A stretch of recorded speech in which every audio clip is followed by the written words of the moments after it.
തീരെ ആരും ഇല്ലാട്ടോ അവര് ആ ഉമ്മയുടെ ആധാർ കാർഡും അക്കൗണ്ട് നമ്പരും എല്ലാം എടുത്ത് ആ ശ്രീജിത്തിനെ അറിയിച്ചു. ശ്രീജിത്ത് കൊടുക്കും.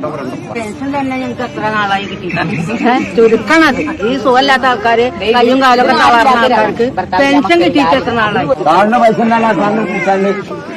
എന്റെ കൂട്ടുകാരന്റെ അല്ല, ഞാനൊരു CPM കാരിയാണ്. അത് അറിഞ്ഞിട്ടാണ് ആളെന്താക്കിയത്. അറിഞ്ഞിട്ടും ആൾ ആ ഒരു ഫോൺ കൊടുക്കാനായിട്ട് അന്ന് മോഹൻലാൽ, മമ്മൂട്ടി, ഗുരുവായൂർ ഓരോ കല്യാണങ്ങൾക്കാണ് വന്നത്. പക്ഷെ ആള് വന്നത് എന്റെ മകൾക്ക് ഈ ഫോൺ കൊടുക്കാനായിട്ട്. ഇത്രയും ദൂരെ യാത്രയില്ല, എന്റെ ഒരു മകൾക്ക് മാത്രമാണ് അന്ന് ആ ഫോൺ കൊടുത്തത്. അതൊക്കെ ആദ്യമായിട്ട് ആള് ഫോൺ കൊടുത്തു. സാറ് ഫോൺ കൊടുത്തു.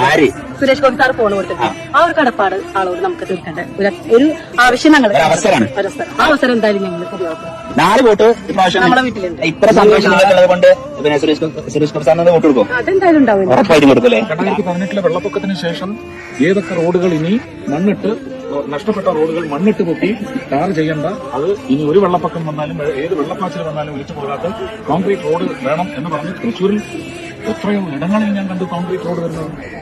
മുഴുവൻ ഡിസാസ്റ്റർ റിലീഫ് ഫ്ലഡ് റിലീഫ് ഫണ്ടിൽ നിന്നാണ് 37,000 കോടിയാണ് വന്നിരിക്കുന്നത്. ആ കാശ് 37,000 കോടിയും ആ റോഡിൽ കാണുമെന്ന് നമ്മൾ വിചാരിക്കരുത്. അതിവിടെ കോൺട്രാക്ട് കൊടുക്കുന്ന ആ മുതലാളിമാരുമായിട്ട് പാർട്ട്ണർഷിപ്പ് ഈ ഗവൺമെന്റിനുണ്ട്. ഈ ഗവൺമെന്റിന്റെ മന്ത്രിമാർക്കോ മുഖ്യമന്ത്രിക്കോ ഒക്കെ ഉണ്ടാവാം ആ കമ്പനിയുമായിട്ട് പാർട്ട്ണർഷിപ്പ്.